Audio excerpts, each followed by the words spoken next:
Hey everyone, and welcome to another episode of Brett's Brain. Today, I'm going to give you a tip of how to think about compensation for your sales hires. Hey, I'm Brett Roll, former entrepreneur, currently an investor. Thanks so much for checking out the channel. Our goal here is to help entrepreneurs succeed, or at least improve their chance of success. If you have any questions, please let us know. Happy to answer them in future videos. And then like, subscribe, and share this thing out there, because the more people we reach, the better. All right. Sales compensation. Talked a little bit about incentives and how you should never cap incentives in the past. But where do you even get started with compensation? How much do you pay somebody? How do you model it out to see if a direct sales model where you actually have salespeople makes sense? Well, there's one real key rule of thumb that you can use to start. And it's the rule of 3X.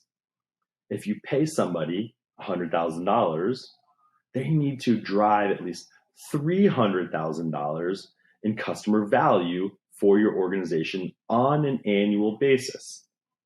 Let me say that one more time.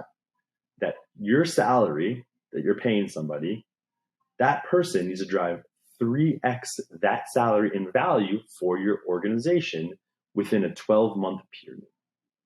And that's not 3X in revenue. So that would go down to your gross margin. So 3X in that gross that you're grossing. So if you have gross margins of 50%, that means that every dollar you sell in revenue, you make 50 cents. If you pay somebody $100,000 in salary, they would need to generate $600,000 in revenue, your gross margin, and that's $300,000, in order for that model to really make venture sense. That's how you start getting that J curve, is when you have a 3-to-1 ratio in cost to value.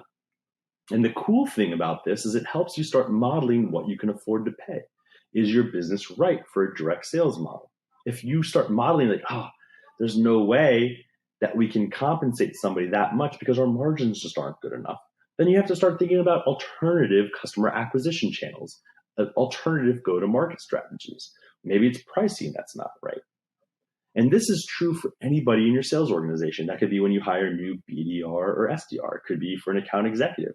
Could be for customer success rep that's incentive driven. So really think about the sales side and how much you can pay them based on how much your customers are worth. And if the model doesn't work out, we need to start thinking about other paths for customer acquisition or new business models for your company. And it's better to figure it out early before you make hires than after you've hired those people, burn through a lot of cash, and then have to fire them. Hopefully this tip was helpful. Let us know if you have other tips you want us to cover or questions that you want us to cover in future videos. Our goal here is to help entrepreneurs improve their chance at success. Make sure you share, like, follow, do those things, and we'll see you